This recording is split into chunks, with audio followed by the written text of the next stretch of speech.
কইছিলাম না ইরানকে আমেরিকা ইসরায়েল একসাথে মিলে হারাইতে পারবে না, পারিছে? পারে নাই। এখন নাকে খত দিয়ে আমেরিকা ইসলামাবাদে গিয়া শান্তি আলোচনা চালাইতেছে। কিন্তু প্রশ্ন হইতেছে, কেন আমেরিকা ইসরায়েল পারলো না একসাথে ইরানকে হারাইতে? ইরানকে অজেও আগে কি কেউ ইরানকে আক্রমণ করে নাই, হারানোর চেষ্টা করে নাই? করছে, কিন্তু ইরানকে হারাইতে পারে নাই। এমনকি জয় কইরাও হারাইতে পারে নাই। এই ইরানে গ্রিকরা আসছিল, আলেকজান্ডার দ্য গ্রেট তাদের রাজধানী পুরাই দিছিল, কিন্তু তাদের পদানত করতে পারেনি, ধরে রাখতে পারেনি। আরবরা আসছিল, পুরা জনগোষ্ঠীকে ইসলামে ধর্মান্তরিত করছে, কিন্তু দেশটা আরব হয়ে যায়নি। আরবরাই ইরানের রঙে রঙিন হয়ে গেছে। মঙ্গলরা আসছিল, মানব ইতিহাসের সবচেয়ে ধ্বংসাত্মক সামরিক শক্তি ছিল মঙ্গলরা। দেশটা মঙ্গলদেরও গিলে ফেলল। ব্রিটিশরা আসছিল, তেল নিয়ন্ত্রণ করলো, ব্যাংক নিয়ন্ত্রণ করলো, বাণিজ্য পথ নিয়ন্ত্রণ করলো, কিন্তু রাজধানীতে নিজেদের পতাকা কাটতে পারলো না। রাশিয়ানরা আসছিল, অপমানজনক চুক্তি করাইলো, ভূমি কেড়ে নিল, কিন্তু উপনিবেশ বানাইতে পারলো না। ইতিহাসে প্রত্যেকটা বড় সাম্রাজ্য এই দেশটাকে দখল করতে চাইছে, কেউ পারে নাই। তাহলে প্রশ্ন হইতেছে, কেন পারে নাই? কেন পৃথিবীর কোন শক্তি এই দেশটাকে স্থায়ীভাবে গিলে ফেলতে পারলো না, পরাজিত করতে পারলো না? এর উত্তর একটা না, অনেকগুলো। আমি মোটামুটি 5টা উত্তর খুঁজে বের করছি, আর প্রত্যেকটা উত্তর আগেরটা একটু চমকপ্রদ। আসেন আমরা একটা একটা করে দেখি। প্রথম কারণ হইতেছে, প্রকৃতি নিজেই ইরানকে একটা দুর্গ হিসেবে বানাইছে। মধ্যপ্রাচ্য বললে আমাদের মাথায় কি আসে? সমতল মরুভূমি, বালি, উন্মুক্ত প্রান্তর। কিন্তু ইরান সম্পূর্ণ আলাদা জিনিস। ইরান বসে আছে একটা উঁচু মালভূমির উপরে, সমুদ্র পৃষ্ঠ থেকে গড়ে 1500 মিটার উঁচুতে।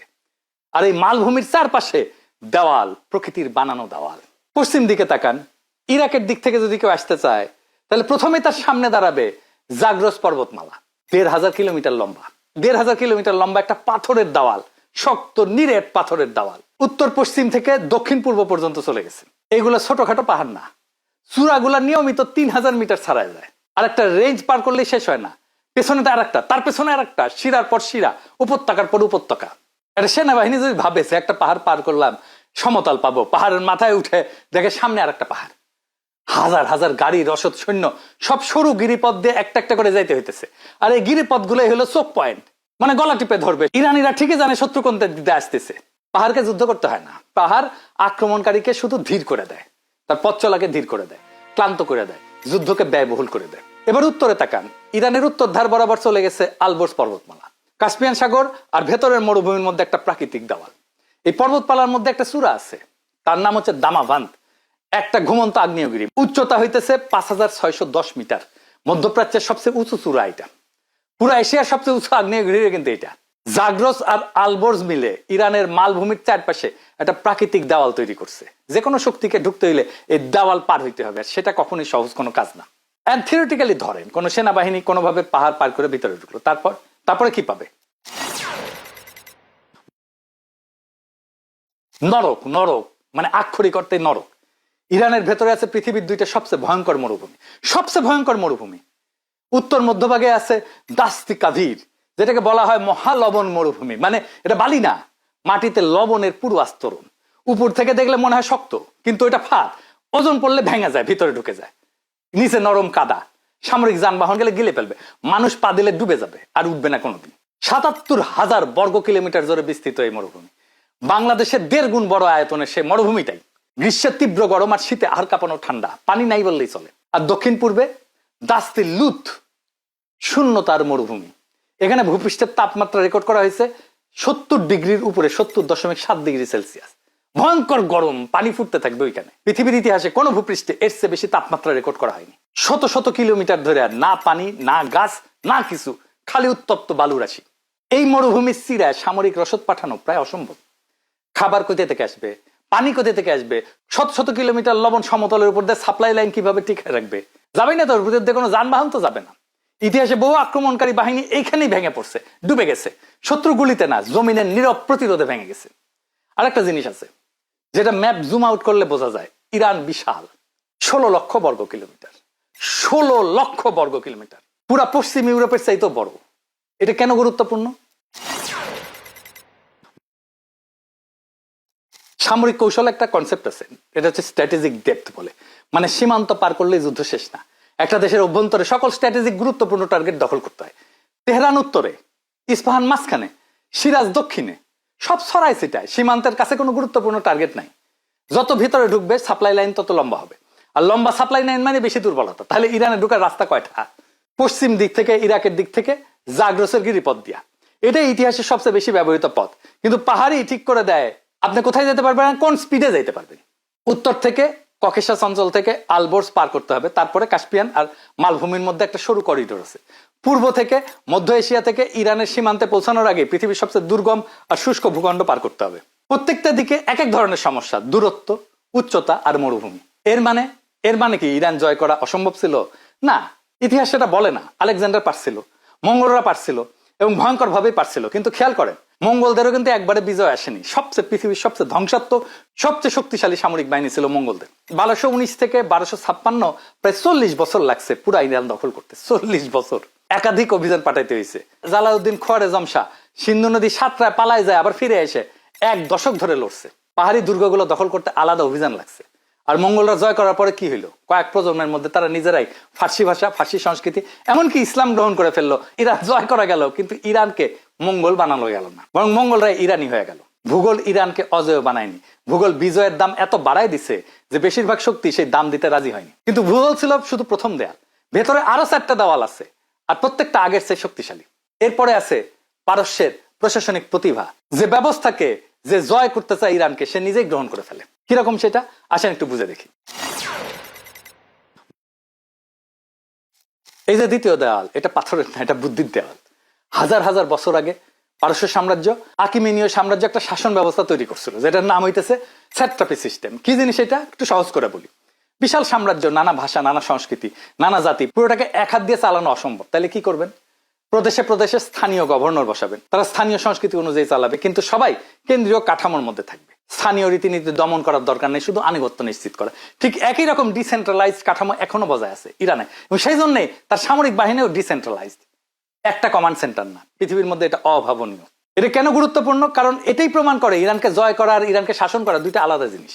330 খ্রিস্টপূর্বে আলেকজান্ডার দ্য গ্রেট পারস্য জয় করছিল। তিনি কি করলেন? পারস্যের শাসন ব্যবস্থা ভেঙে কি মেসিডোনিয়ার শাসন ব্যবস্থা চাপাই দিয়েছিলেন? না, তিনি স্যাট্রাপি সিস্টেম রেখে দিলেন। পারস্যের রাজ্যসভার আচার অনুষ্ঠান গ্রহণ করলেন, পারস্যের রাজকীয় পোশাক পরলেন এবং পারস্যের নারীদেরকে বিয়েও করলেন।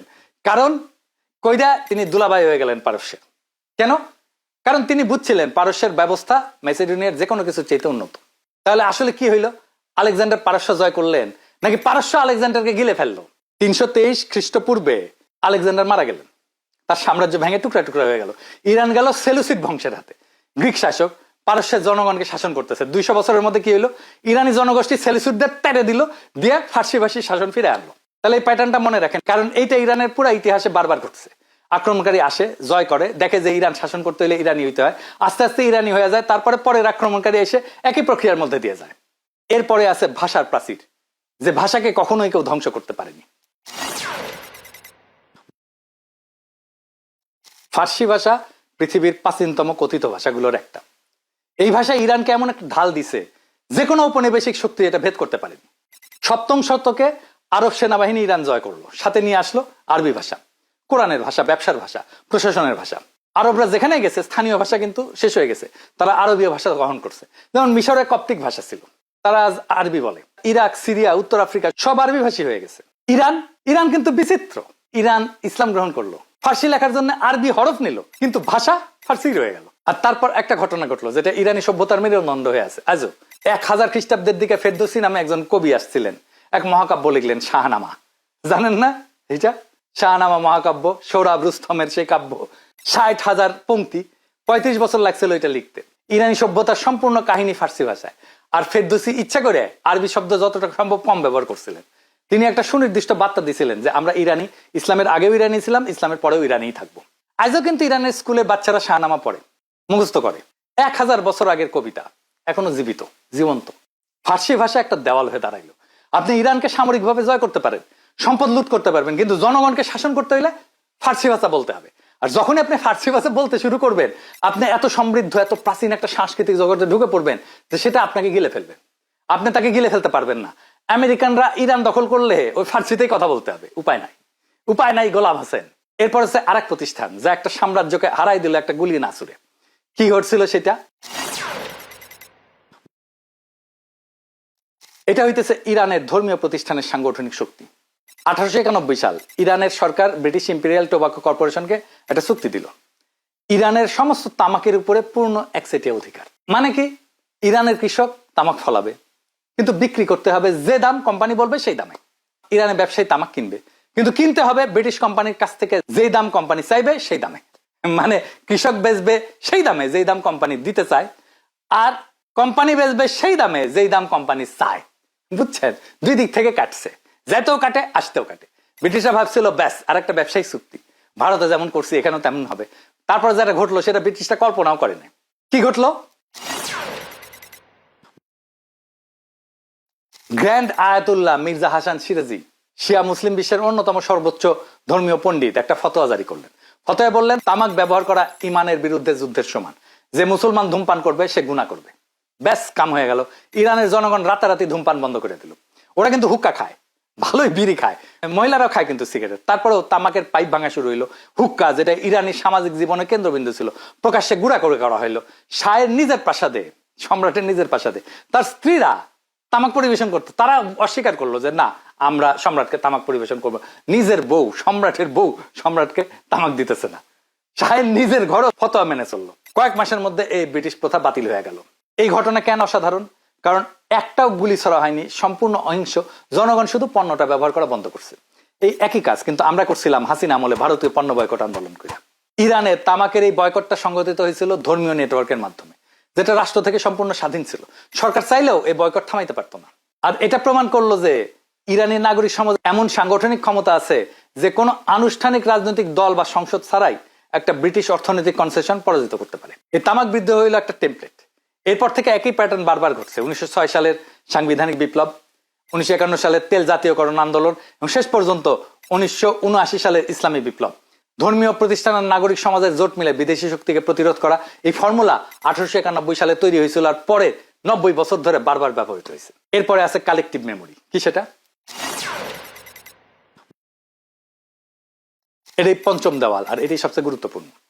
1908 সালে ইরানের দক্ষিণ পশ্চিমে তেল আবিষ্কৃত হইল। ব্যাস কাম শেষ। অ্যাংলো পার্সিয়ান অয়েল কোম্পানি, যেটা পরবর্তীতে নাম বদলে হয়ে যাবে ব্রিটিশ পেট্রোলিয়াম, বিপি, সেই তেল উত্তোলন শুরু করলো। আর শর্তগুলো কি ছিল? পুরো ব্রিটেনের পক্ষে। ব্রিটিশ সরকার কোম্পানির 51% মালিক। আর মজার ব্যাপার, ব্রিটিশ সরকার কোম্পানির ব্রিটেনে অর্জিত মুনাফা থেকে যেই ট্যাক্স পাইতো, সেইটা ইরান তার নিজের তেল থেকে রয়্যালটি হিসেবে যা পাইতো তার চেয়ে বেশি ছিল। মানে ইরানের মাটির তেল ইরানের শ্রমিকের ঘামে উত্তোলিত, কিন্তু ব্রিটেনের সরকার ইরানের চেয়ে বেশি কামাইতেছে। 1951 সালে মোহাম্মদ মোসাদ্দেক ইরানের প্রধানমন্ত্রী হইলেন। তিনি একজন জাতীয়তাবাদী, গণতন্ত্রবাদী, একজন আইনজীবী ছিলেন। তার রাজনৈতিক অঙ্গীকার ছিল একটাই, তেল কোম্পানির জাতীয়করণ।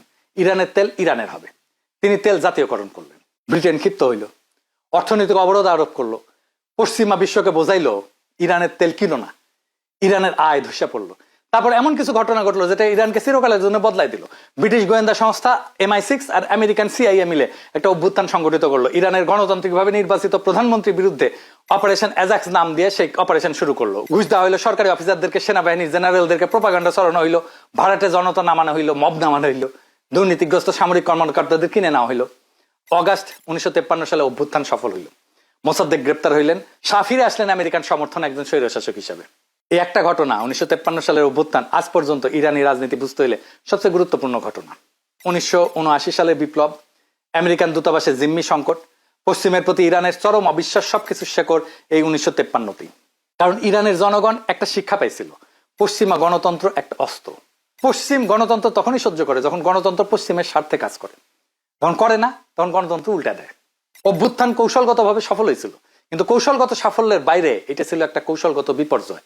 কারণ এটা ইরানি রাজনৈতিক সংস্কৃতিকে স্থায়ীভাবে পাল্টাই দিছিল, একেবারে র্যাডিকালাইজ করে ফেলছিল। ঠিক একইভাবে এই ঘটনা ঘটবে বাংলাদেশে, এটা সম্ভাবনা আছে। আমি বলে রাখতেছি, বাংলাদেশে যেভাবেই হোক ক্ষমতায় বাঙ্গু সুশীলদের সাথে সিস্টেম করে ইন্ডিয়ার আমেরিকার সাথে ঘুটু করে ক্ষমতা আনবে, হয় আওয়ামী লীগকে অথবা বিএনপিকে। দরকার হইলে ভোটের ফল বদলে দেবে। এটাই বাংলাদেশে একটা স্থায়ী বিপর্যয় ডেকে আনবে। বাংলাদেশ রেডিকালাইজ হয়ে যাবে যদি এটা চলতে থাকে। যাই হোক, আমরা আসল আলোচনায় ফিরে আসি। এরপর আসে 1979 সালে। এটাই ছিল চূড়ান্ত উত্তর। 1979 সালের ইসলামী বিপ্লব হইল চূড়ান্ত উত্তর কেন ইরান কখনো উপনিবেশ হয়নি সেই প্রশ্নের। শাহের শাসন, যেটা মোসাদ্দেকের গণতন্ত্র ভেঙে আমেরিকান সমর্থনে বসানো হয়েছিল, সেটা রাজনৈতিকভাবে নির্ভর করতো আমেরিকার উপরে। আর সাংস্কৃতিকভাবে শাহ পশ্চিমা আধুনিকায়নের দিকে এমন ভাবে ঝুঁকছিলেন যেটাকে লক্ষ লক্ষ ইরানি সাংস্কৃতিক আগ্রাসন হিসেবে অনুভব করছিল। যে বিপ্লব শাহকে উৎখাত করলো সেটা শুধু একটা ইসলামী বিপ্লব ছিল না, এটা ছিল একটা জাতীয়তাবাদী বিপ্লব, কিন্তু ফর্মে ছিল ইসলামী। আয়াতুল্লাহ খমেনি শাহের বিরুদ্ধে যে অভিযোগ করছিলেন তিনি বিদেশি পুতুল, তিনি ইরানের সার্বভৌমত্ব আমেরিকানদের কাছে বিক্রি করে দিচ্ছেন, এই কথা ইরানি সমাজের প্রত্যেকটা স্তরে উচ্চারিত হইতেছিল। এটা কি কোনো ধর্মীয় দাবি? ধর্মীয় দাবি তো না, জাতীয় সার্বভৌমত্বের দাবি, জাতীয়তাবাদী দাবি। এই দাবির পাশে ধার্মিক থেকে ধর্ম নিরপেক্ষ, ধনী থেকে গরিব সবাই একটা বিষয় একমত ছিল, বিদেশি নিয়ন্ত্রণ আর না। খমেনির সাথে এমনকি ইরানের বামপন্থী কমিউনিস্টরাও ছিল। তাহলে পুরা গল্পটা কি? 5টা দেওয়াল। প্রথম দেওয়াল ভূগোল, পাহাড়, মরুভূমি, বিশাল দূরত্ব, প্রকৃতি নিজেই একটা দুর্গ বানায় দিছে। দ্বিতীয় দেওয়াল প্রশাসনিক প্রতিভা, এটা এমন একটা শাসন ব্যবস্থা যেটা এত উন্নত ছিল যে বিজয়ীরা নিজেরাই সেটা গ্রহণ করত। তৃতীয় দেওয়াল ফার্সি ভাষা, হাজার হাজার বছরের সাহিত্য, কবিতা, ইতিহাস, এমন একটা সাংস্কৃতিক মহাসাগর যেখানে প্রত্যেকটা আক্রমণকারীকে গিলে ফেলছে। চতুর্থ দেওয়াল ধর্মীয় প্রতিষ্ঠান, রাষ্ট্র থেকে স্বাধীন একটা সাংগঠনিক শক্তি যেটা একটা গুলি না ছুড়ে ব্রিটিশ সাম্রাজ্যকে হারাই দিতে পারে। পঞ্চম দেওয়াল 1953 ক্ষত, যেই ক্ষত ইরানি জাতিকে শিখাইছে বাইরের কাউকে বিশ্বাস করিও না। ভূগোল একা ইতিহাস লেখে না, মানুষের সিদ্ধান্ত, নেতৃত্ব, প্রযুক্তি, অর্থনীতি সবকিছু গুরুত্বপূর্ণ, কিন্তু ভূগোল নির্ধারণ করে কি সম্ভব আর কি সম্ভব না। আর ইরানের ক্ষেত্রে ভূগোল, ভাষা, সংস্কৃতি, ধর্মীয় প্রতিষ্ঠান আর ঐতিহাসিক স্মৃতি সবকিছু মিলে এমন একটা দেশ তৈরি করছে যেটাকে জয় করা যায় কিন্তু পদানত করে রাখা যায় না। প্রত্যেকটা বড় সাম্রাজ্য চেষ্টা করছে, প্রত্যেকটাই একই শিক্ষা পাইছে। কি সেই শিক্ষা? ইরানকে গিলতে পারো কিন্তু হজম করতে পারবে না, বরং ইরানি তোমাকে হজম করে ফেলবে। এই শিক্ষা যেদিন বাংলাদেশের প্রত্যেকটা নাগরিক বুকে ধারণ করতে পারবে, সেদিনই বাংলাদেশের আজাদি। ইনকিলাব জিন্দাবাদ।